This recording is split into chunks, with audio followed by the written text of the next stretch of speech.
All right. Hello, hello, hello, everybody.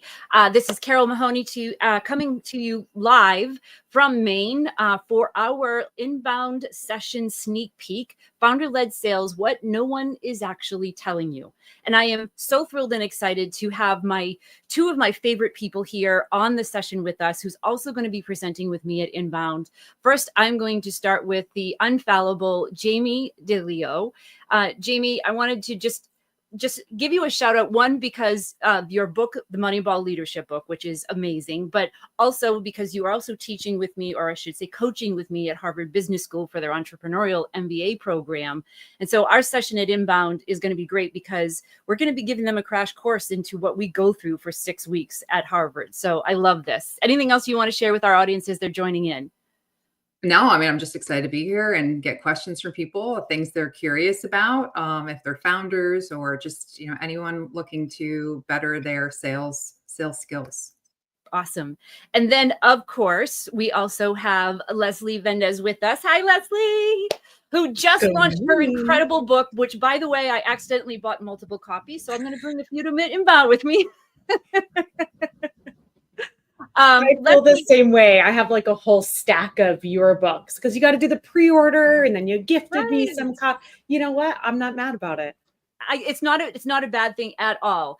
And Leslie, if you don't know Leslie, then you are hiding under a rock somewhere, because she is the top 1% B2B sales expert, editorial top voice for sales, author of her new book, Profit Generating Pipeline. Leslie, thank you so much for joining me on this. I can't wait to hear what you're going to share, because I'm probably going to learn a few things myself, even as I've started diving into the book. It's going to be a sneak peek. It's going to be so exciting. So with that, we want to give you a little bit of a sneak peek into what we're going to be talking about, but even also how we see founder-led sales today. And so, Leslie, I'm going to start with you. We've got a couple of questions I want us to kind of go through, and then we're going to take some questions from everyone as they're joining in. But also, before we get into it, I don't want to forget, I'm sharing into the comments and chat for everyone a link that you can go if you're going to Inbound. The sessions for RSVP just opened today. I cannot stress enough the importance of going and getting your seat saved, because they sell out pretty quickly and there's limited space. And the good news is that if we do sell out early, that we can probably convince them to let us do an encore presentation. So make sure you do that RSVP as soon as possible. I noticed that some of the seats are already filling up, which of course is awesome. So Leslie, I want to go to you first, because the way that we've kind of laid out our presentation at Inbound in our sneak peek today is, if you really think of it in terms of how do we set the meetings, how do we run the meetings, and then how do we close business from those meetings? And I think when we did a poll earlier, the number one challenge that most people said was, how do I set meetings? So Leslie, what is it that people are getting wrong today, especially in founder-led sales or small business owners who have to sell? What are they getting wrong about prospecting and setting meetings? Oof. Well, first, I went and I already signed up for my sessions this morning. Like, I set a reminder, 10 a.m. Eastern. I rushed in. And even then, 2 of the sessions that I wanted were sold out. So folks, walk, don't run, or run, don't walk, run, don't walk, to make sure that you go save yourself a seat at our founder-led sales deep dive, because it's going to be amazing.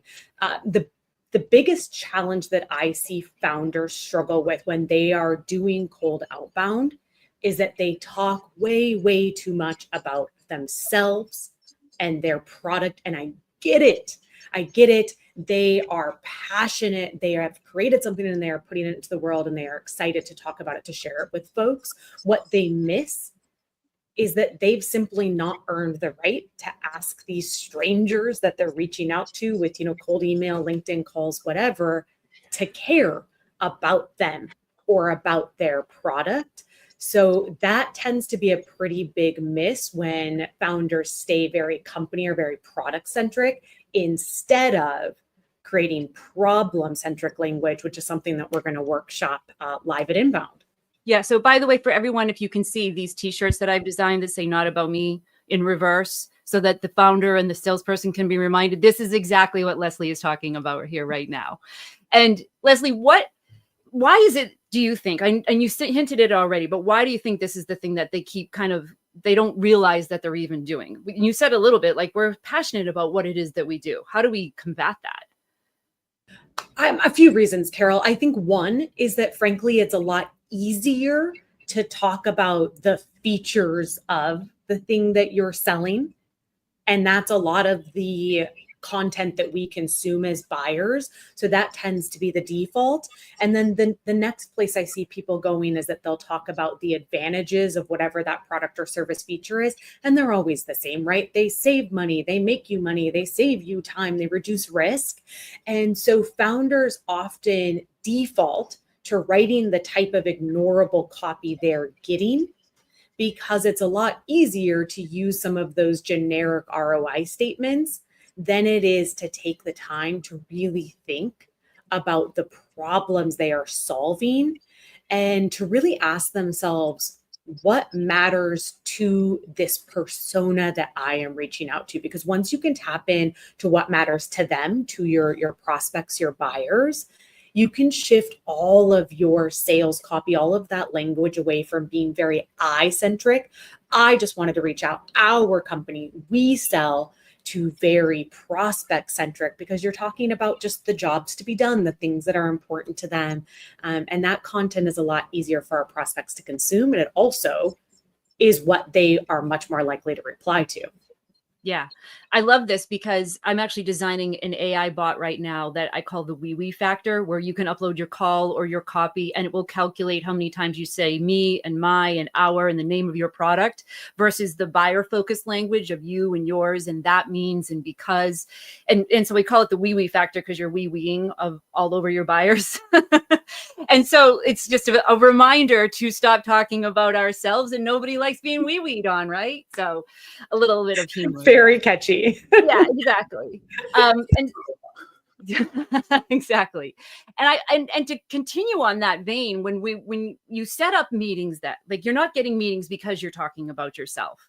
You can audit your language and things like that. But what else is it that you think founders need to do and small business owners need to do to kind of get out of that? So there's becoming aware of it by looking at how you're spending your language, but how do you go forward in making sure that you're what I call being focused on your buyers first? Honestly, I think one of the problems that I see founders run into is maybe a struggle with a bit of perfectionism. Yeah. And we've all done this, writing an email that you want it to be the most perfect email you've ever written. And you want the email to cover every single topic that could possibly be of interest. And so we end up writing, and not just emails, we build cold call scripts, we put it in our marketing, we put it on our LinkedIn. We create sales copy that's overwhelming to the recipient, like the cognitive load that we're asking them to take on when we write a multi-paragraph email with just really, really dense text. So I'm not sure if this is exactly what you're getting at, but honestly, one of the biggest audits that I ask founders to do when we start working together is going back, and I have a rule that I have them apply called the 110-100 rule. So do all of your emails have a single clear call to action? You're not asking them to read something and also asking them if they're interested and also asking them to book a meeting, because that's divided attention. The minute you divide their attention, they're most likely to do nothing. 10 is really optimizing for those first 10 words in the email. So it's not, hi, I am the founder of blah, blah, blah, or hi, I'm just checking in, or God forbid, I hope you're well. You have to say something that makes them want to click see more.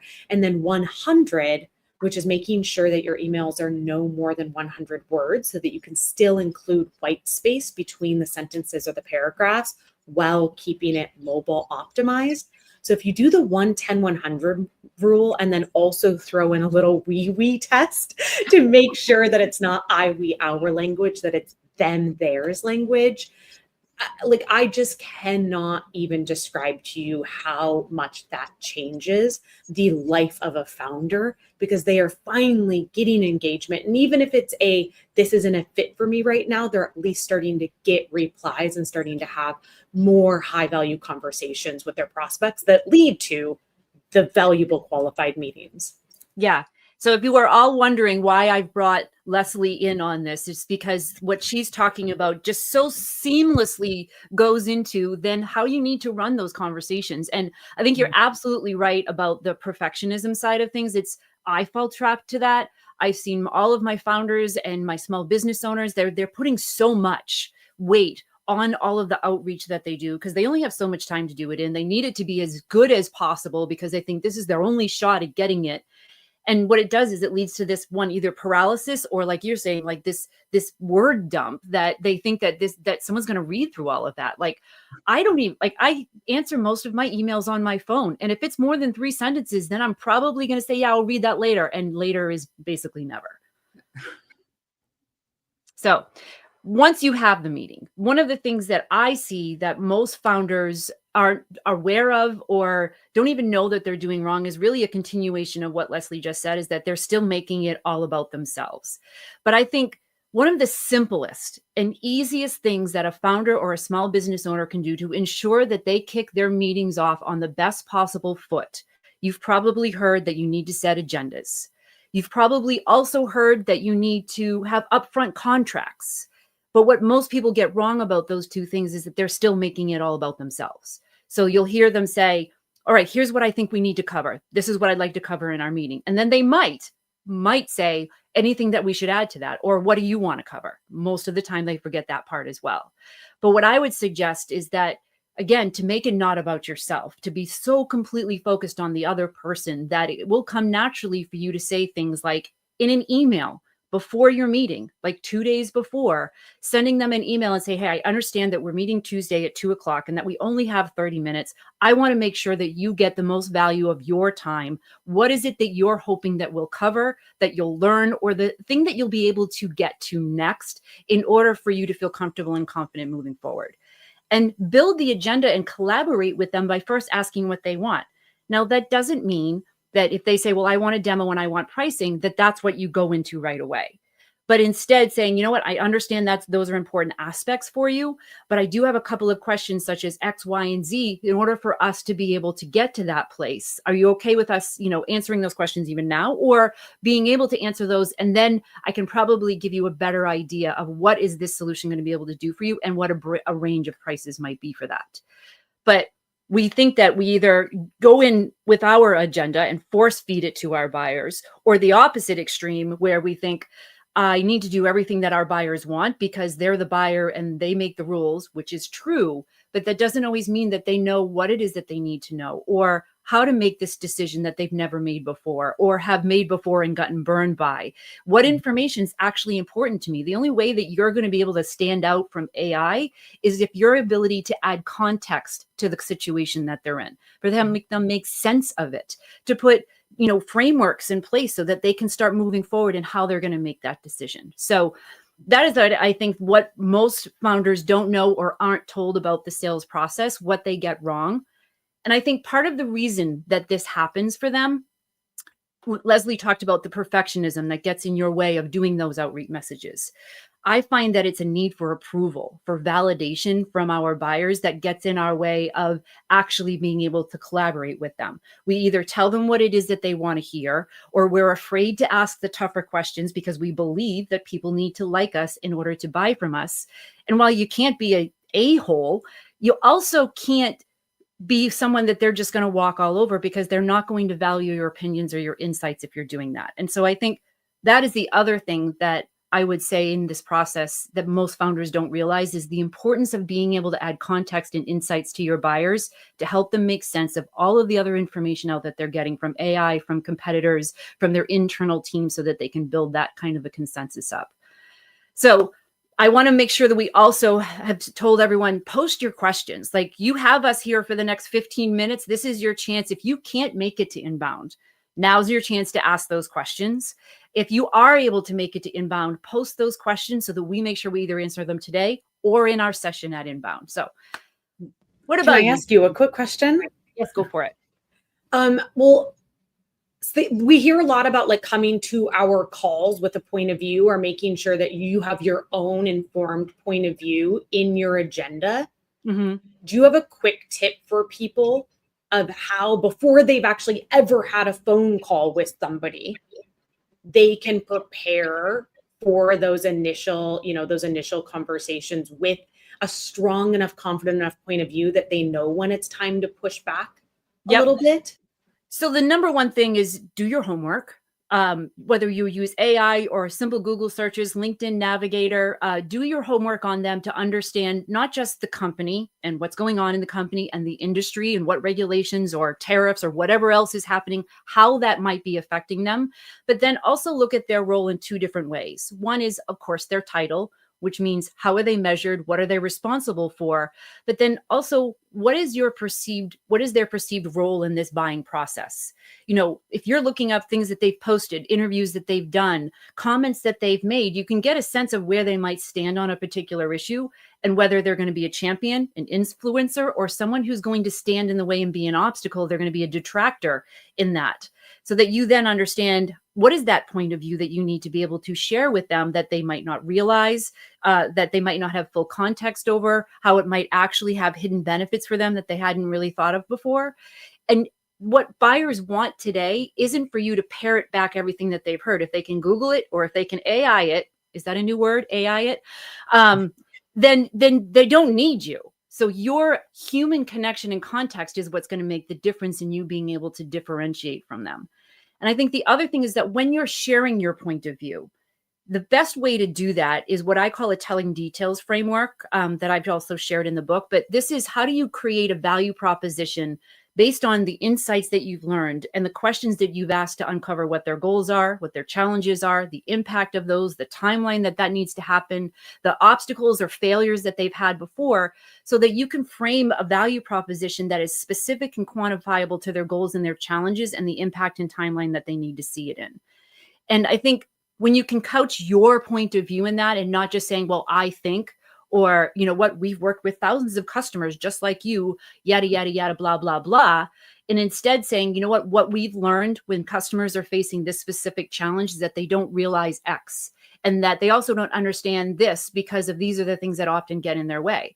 And then asking them, how do you think about that? How are you handling that in your organization? Or what impact might that have when you come up against that?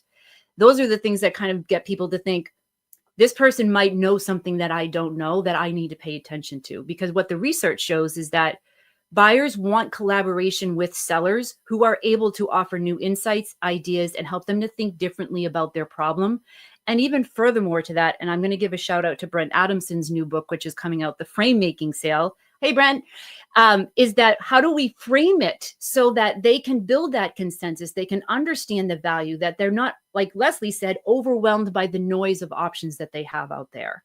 Mm-hmm. That was a long answer to how do you form up a point of view, but you still need to do your homework, because if you've put in all of this effort as a founder and a small business owner, and you only have so much time to have the most effective meetings, then doing your homework and your preparation to be able to pivot and to be able to understand and take what you're hearing in your conversation against what you've learned, that's where your true insights are going to start to come from. And I want to share one more thing on that, is really understanding, if I think about, I'm all about the interaction, right? So when you're going into the session, into the meeting, what is their already existing perspective? Right. Where we don't know if we don't know what other options they've listened to. So they're coming in with a perspective. And so by us understanding what that is, it allows us to specifically be able to communicate in a way that is relevant to that perspective, because if somebody comes in with a perspective, they're going to kind of push against you. So understanding it, so what you're working with and what their listening is. Yeah.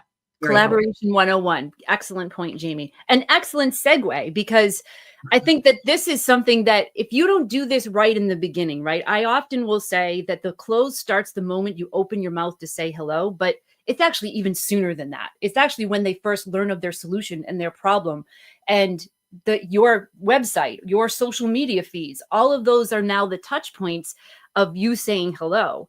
Mm-hmm. And how is it that, so let's say they've done the right things, right? Like they've taken Leslie's advice. They've used STORT. What was that rule again? The 1-100? 1-100. Yeah, the one I 100. tried, it was like I couldn't figure out how mute works. Hello, social media. 110 100 rule. 110, Yeah. 100 rule. And the wee factor, say like you've done that well, you've gotten to the meetings, you've gone through, and your point, Jamie, like those are the very first discovery questions that I love for salespeople to ask is what their perspective is. What is it? What have you already learned? What have you read? What have you have questions about in that particular scene? And then moving through to understand the goals and the timeline and the impact that has for both them personally as well as the business. Now it's time to ask for the business, or maybe most founders aren't even sure when to ask for the business. So when it comes to closing time, just like the song goes, what is it that most founders don't know or are getting wrong when it comes to closing, Jamie? So in my experience, it is that they're really one size fits alling it, meaning they're the way that they're communicating doesn't feel accustomed to what they heard from the customer. And so that's the whole point, right? You want to be able to create something that makes the person feel heard. I mean, it's a very low bar today, unfortunately, because most people do not feel heard by salespeople. And so one of the tactics that I coach my clients on is in the meetings, before a proposal is put together, in every interaction, asking at the end of that interaction, at the end of that meeting, was this meeting effective? Did it meet? Do you have everything you need moving forward? And if they say yes, okay. If they don't, okay, what else do you need to know? But asking them, what was most helpful that we covered? What's the most helpful thing that I shared in our meeting?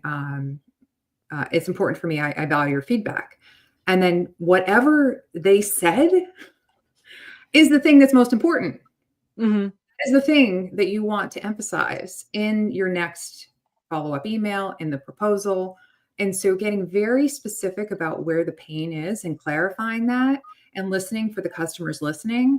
Most people do not. They pitch and they put proposals together based off of how they would want them. Yeah. Not how the person that is their buyer wants it. Yeah. So they're following the golden rule, do as to others as you would have done unto you. But the new golden rule is the buyer makes the rules.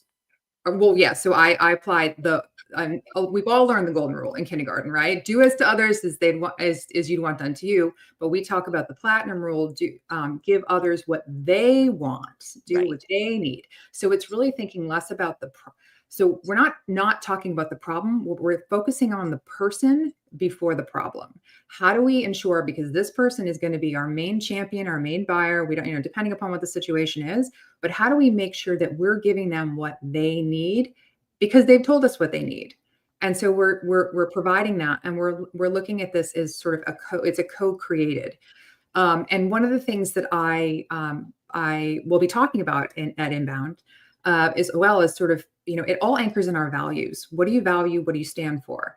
What does your organization stand for? Understanding what the company you're selling to values. Mm-hmm. And so doing a side by side of your company values and the company values of the company that you are proposing to, and showing them the alignment in the proposal is a way to show that you've taken that extra step to show how similar, you're going in the same direction. So that's another tactic in terms of how do you customize it so that they go, yeah, this feels like a fit.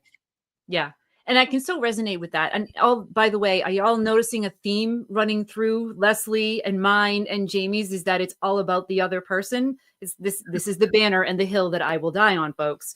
And I think it's so important too with the values, because as you're saying that, Jamie, I'm thinking back to all of the deals that I've worked that I really had an alignment with the founders, with the owners that I worked with, whether it's, one organization who I love, I'm going to give a shout out to, is Family First, where they go into schools and have programs for dads to get more involved in the school and in their children's lives. And this is something that would make the world a better place. This is something that I can align with the values that they hold.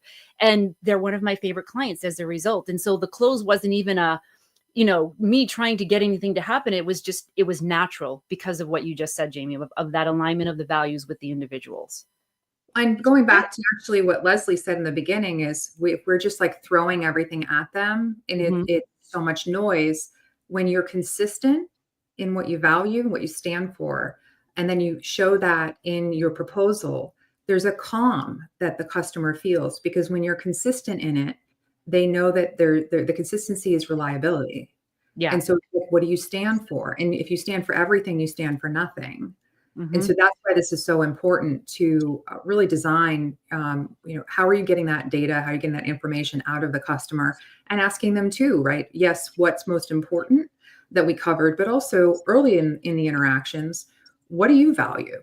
What do you specifically value in the partnership with? Yeah. And I'd be curious. Can I ask Jamie a quick question? Because what you were sharing, agree 100%, but it made me think, I wonder if everybody that's listening today feels like that advice is meant for them. Because sometimes pushback that I will get is, oh, well, our deal size is only 15K. Or, we only sell one-off products, and it's, it doesn't justify this level of persona-based outreach or meeting preparation or proposal creation. And I would assume you probably agree with this, but my take is what we will share in the session is very foundational. And while every single little detail might not apply to every attendee, the foundations, the truths of what we say will. Like, where is that spectrum of how much folks should prepare based on deal size or what type of founder they are? Well, I look at it also as a compounded effect. And so even though you have a 15K deal size, and it's like, well, how are you going to get most of your business? Referral. Yep. And also I look at it as in every interaction, you're getting the data. And so once you get the data and you understand more and more about the profile of the people that buy from you and don't buy from you, it allows you to have a better sense of who are you going to be targeting? How can you present your messaging? So that customization really helps you deepen the persona and understanding the pain points. Yeah. That's such a great point, because this isn't just about selling more stuff. This is also about, because we're talking about founder-led sales. So you're still, maybe seeking product market fit, or you're designing new programs, or you're looking to what is our development roadmap. And a lot of times I get the pushback of, I only have so much time. Do I do it in sales? Do I do it in, roadmap development? Do I spend it in marketing? And my answer is that the better that you are at the sales part and making it personal, like Jamie is saying, the feedback into the personas of who is your actual ideal customer, so that you get product market fit. By the way, product market fit is not how much you've sold, but how many times they keep renewing. Right. That's when you know you have product market fit. And the only way you're going to get there is by what Jamie just said, in really aligning those values and dealing with the person, because there's going to be other people like that. And I will argue until the sun comes up and down again that it is still less money to keep a customer and get referrals than it is to try it and get new ones every single time. We have 2 minutes left, ladies. I'm going to start with you, Leslie, like the one thing that you want to leave people with, and then I'm going to drop one, and then Jamie, and then off to Inbound we come. Road to Inbound. Don't forget to go in and reserve your sessions. Our session, hint today. Maybe the number one thing is that all of us are founders. And so this is more of a like, hey, you should really make sure that when you are taking sales advice, that you are not trying to drag and drop something that's maybe like for Salesforce at an enterprise play onto your organization, because it will prevent you from creating fit for purpose, repeatable processes that serve you and your customers. And as you've heard over and over again, this is all about figuring out how we can align our values to best serve and speak to our customers. Yeah. Gershag Singh, I'm hoping I'm saying your name somewhat correctly, has 2 questions for us, which I'll answer in my last tip bit. My favorite discovery questions, and how do you uncover the why us, why now? My favorite discovery questions, actually, some of the ones that Jamie shared of what is it that you already know about us? What is some of the things that you already know about the situation or problem that you're in? And I like to also ask, how did you even first become aware that this is something that you need to solve for? Which helps us to uncover and lead into the why us and why now. So the why now is the first question that you need to cover, is why is this something that you're looking into now? And if they say, well, we think that we have this issue in 6 months, so then why are you looking right now? And when do you need to see results by, and what do those results need to look like? That is my other favorite ending of discovery questions. And then the why us is, what is it that you've already tried before? What's worked? What hasn't worked? Why do you think that is? That will help you to also differentiate and say, all right, why would you want to work with us versus someone else? Mm-hmm. All right, Jamie, what is your last takeaway in 30 seconds? I would say if you want to be successful, it's about being less predictable, more memorable. And what I mean by that is really meeting people where they are. Like I said, it's a low bar today. Nobody, like, people want to feel heard. And I hear this over and over again. And this is where we have a competitive advantage over bigger vendors, because I hear over and over vendors, they're not listening. So the more that you can listen and make the person feel heard, and then you're repeating back, specifically what they said they wanted and what they needed, what they valued, what was important. And then you're repeating that, then they're going to go, wow, that meeting with Leslie or that meeting with Carol, it was just different. Like I don't know, but I just want to have another one. Yeah, exactly. And I think that when we do that, people want to be seen, they want to be heard, they want to feel like they're being understood. Think about the last time that you dealt with a salesperson or a vendor and you felt like a number. Don't do that. Do the opposite. Yes. All right, ladies, thank you so much for joining me for this. I can't wait to see you in San Francisco at Inbound. We're going to have so much fun. As Leslie said, run, do not walk to get your RSVP now. And we will see you all at Inbound. Bye, y'all. Bye.